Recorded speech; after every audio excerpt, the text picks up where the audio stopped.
Hello, BookTube. This is Jack, the Rambling Raconteur, and I'm here with the character adaptation tag. I have a bit of energy after my evening class got out tonight. It went really well, so I'm feeling pretty excited and happy. And I was like, let's get in there and do a tag. So the character adaptation tag has been running around. Originally created by the Seeking Stories channel. And the three questions are two examples of characters, not just film adaptations that you like from page to screen, but specifically characters in those films, two that you think really just capture that essence, are fantastic portrayals of specific characters, two that you feel maybe don't quite capture that essence. Like the book version ends up being what stays with you and really remains in your mind, and then one that you think actually surpasses in the film what was in the book. And often that means, we've built a character not just from the text itself, but in our own minds we've built those characters. And so when somebody can surpass that, that's always a great experience. There's the question of, do you prefer to read the book and then see the movie, or see the movie and then read the book? And I think with a quality writer, you're going to enjoy the book or the story or the play, even if you know the plot, even if you know the ending. You still get to enjoy it. Now, I read quite a bit, but I also really enjoy watching movies. It's something I spend a little bit of time watching movies with my daughter most nights. Like we'll watch about 30 minutes of a movie together. And so I watch a lot of movies. So I had to cheat a little bit, and I wanted to list just a couple of sort of what I'll call the honorable mentions. So adaptations that I'm not going to talk too much about, but I think are pretty fantastic. One of them is from the Friends of Eddie Coyle, which was it's a Boston crime novel, and Peter Boyle portrays the same character who sort of is, that's the younger version of the character, and then Martin Scorsese's The Departed has an older version of the character, and then I think Johnny Depp played a version of the character in the film Black Mass. So sort of this Irish gangster character, and Peter Boyle just captures the sense of not just an awful character, but also just like what a loser criminals can really be, like downheart, like they're not cool. And Peter Boyle captures that sense of these people who just make compromise in every part of their lives. Haylee Steinfeld from True Grit, the 2010 adaptation, just an absolutely lovely movie, and her portrayal was particularly marvelous. If you believe that Apocalypse Now is an adaptation of Heart of Darkness, I think that particularly Martin Sheen, as Willard, but really Marlowe, in that film, he shows the dread that any human would experience, seeing the horrors, not just of a person losing their sanity, but the horrors that are inflicted on an entire civilization, whether it's through, colonialism or imperialism. Stacey Keach, playing the down and out character, the poor boxer Ernie in Billy Tully in Fat City by John Huston from the 70s. Nearly actually tied Marlon Brando's portrayal from The Godfather in the New York Critics Film Circle Award. So that was a really great adaptation. One of the classics, Sam Spade in the Maltese Falcon. Humphrey Bogart's perfect captures that. John Huston perfectly writes it. A more recent one, John Malkovich's Valmont from Dangerous Liaisons in the 80s. Just what an awful person, but what a marvelously decadent performance. And then George Smiley from Tinker Tailor Soldier Spy, Gary Oldman in the past, I think that's what, 2012, 2011. That was a fantastic, I think he was even nominated for Oscar. That was a really fantastic portrayal of what a cerebral spy, and how really, like, when you're a spy, there are no winners. There are just people who lose less of their humanity, less of themselves. So those are just some honorable mentions. Now, the two that I thought really just nailed the character, captured it. Number one is Glenda Jackson as Gudrun Brangwen in an adaptation from, I believe, the late 60s or very early 70s of D.H. Lawrence's Women in Love. And she pulls in that sense of how intelligent this woman is, and how stifled she feels in her society, but how what is the cost of being able to be free and being able to have those choices, and that sense of never allowing her own personality to truly be taken over by another character, and her performance is mesmerizing. The way she interacts with her lover, with her sister, with her family, with peers, with a rival, and how she's able to just show that sense of passion that just is a thrust in all of Lawrence's really great works. She takes that and just runs with it, and you feel that sense in every scene she's in. It's just a powerful portrayal, just truly marvelous.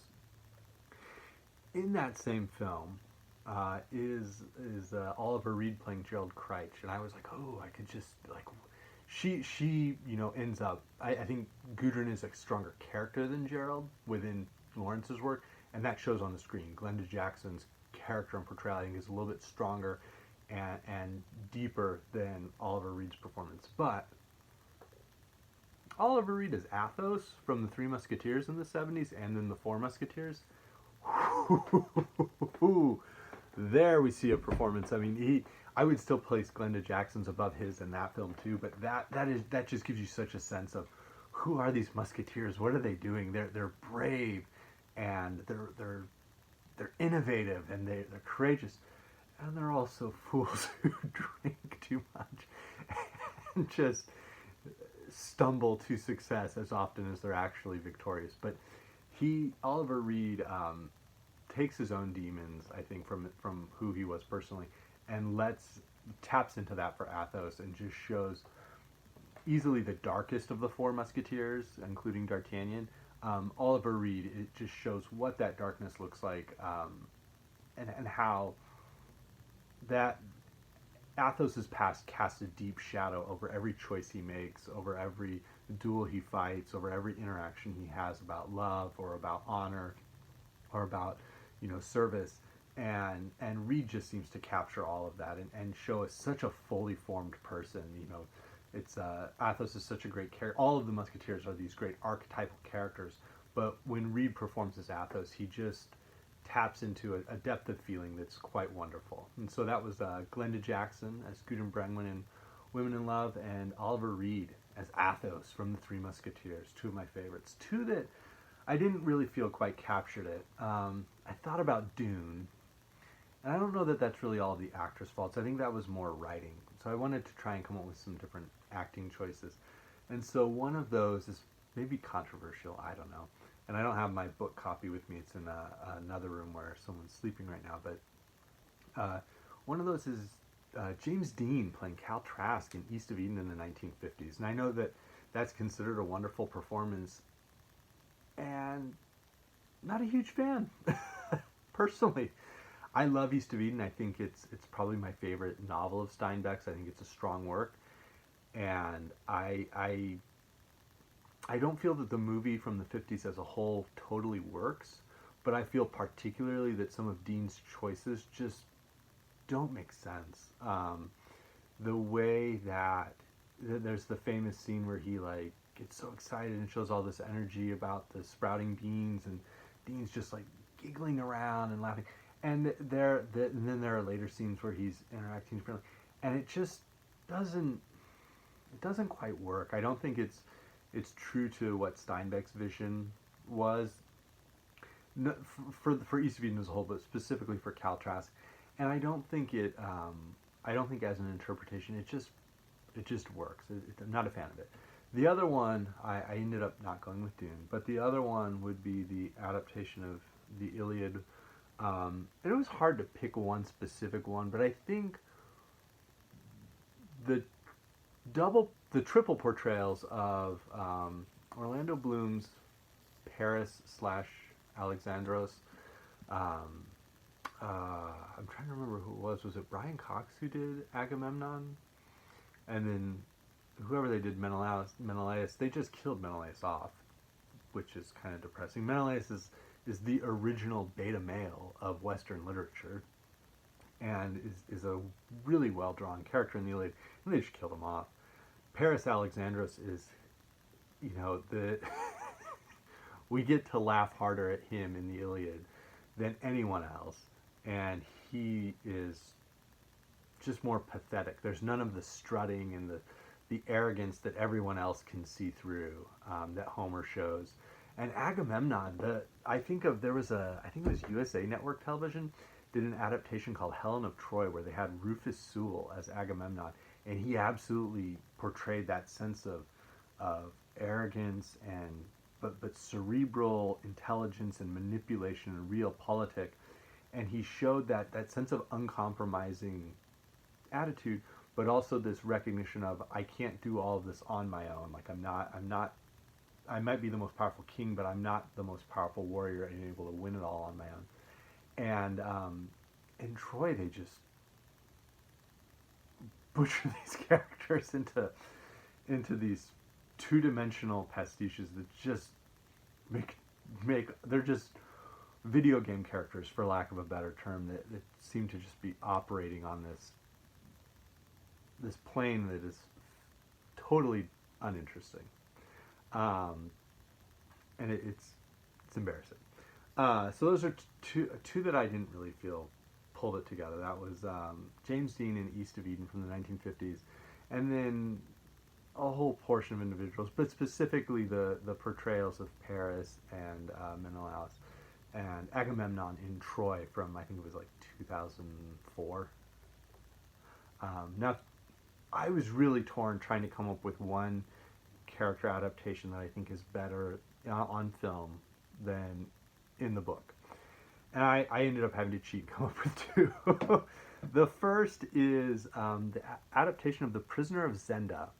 And the character I'm thinking of specifically is Rupert of Hentzau, sort of he's not the heavy, he's the heavy's dashing lieutenant, who's also bad and probably the worst character, Rupert of Hentzau. And any good adaptation of the film has a fascinating Rupert of Hentzau portrayal. There's like a silent version I once saw in Turner Classic Movies that had Ramon Navarro, who played Ben-Hur in the silent film. He played this Rupert of Hentzau character. But the one that is excellent, and you know it's excellent, who's on the Penguin Classics cover, they put a still from the film.